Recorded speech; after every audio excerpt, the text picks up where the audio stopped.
কমিশনের নির্দেশকে বুড়ো আঙুল, বাড়ি বাড়ি না গিয়ে রাস্তার ধারে চাটাই পেতে বসে এনুমারেশন ফর্ম বিলি করছেন বিএলও।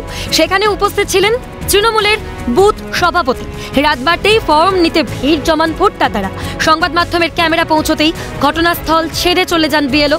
কালনা 2 নম্বর ব্লকের 172 নম্বর বুথের এই ঘটনা প্রকাশ্যে আসতেই শোরগোল। আপনার বাড়িতে যায়নি ফর্ম দিতে? না, বাড়িতে গিয়ে তো ফর্ম দেওয়ার কথা, এখানে এসছেন কেন? হ্যাঁ, কিসের ফর্ম? কিসের ফর্ম? শুক্রবার সন্ধ্যার এই ঘটনায় স্বাভাবিকভাবেই শুরু বিতর্ক। তৃণমূল বুথ সভাপতি জানান, সকলের সুবিধার্থেই এক জায়গায় ডেকে ফর্ম বিলি করা হচ্ছিল।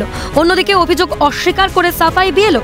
আমরা একটা পাড়ায় চাটা পেতে বসিয়ে সবাইকে খবর দেওয়া হয়েছে যে এইখান থেকে ফর্মটা সবাই সই করে নিয়ে যাবে, ও স্ক্যান করে নেবে, তারপরে বাড়ি বাড়ি গিয়ে ফর্মটা তুলবে। এটা কি সরকারের নির্দেশ আছে? না, নেই। তাহলে আপনার নিয়ম বিরোধী কাজ করছেন কেন? নিয়ম বিরোধী আমরা করিনি, ওর সুবিধাটা আমরা একটু দেখেছি।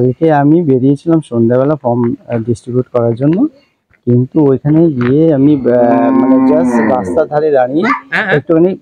ধারে দাঁড়িয়ে একটু ফর্মগুলো আমি সর্টিং করছিলাম। হ্যাঁ, কিন্তু সেখানে কোনো ফর্ম বিলি হয়নি। নিয়ম বিরোধী কাজের অভিযোগ তুলে যথাযথ ব্যবস্থা গ্রহণের হুঁশিয়ারি বিজেপির। এর আমি তীব্র বিরোধিতা করি এবং নিন্দা জানাই।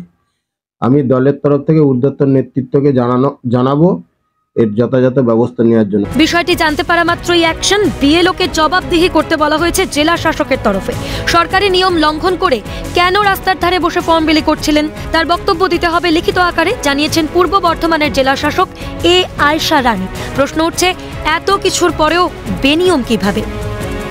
অরূপ সেনগুপ্তের রিপোর্ট, ক্যালকাটা নিউজ।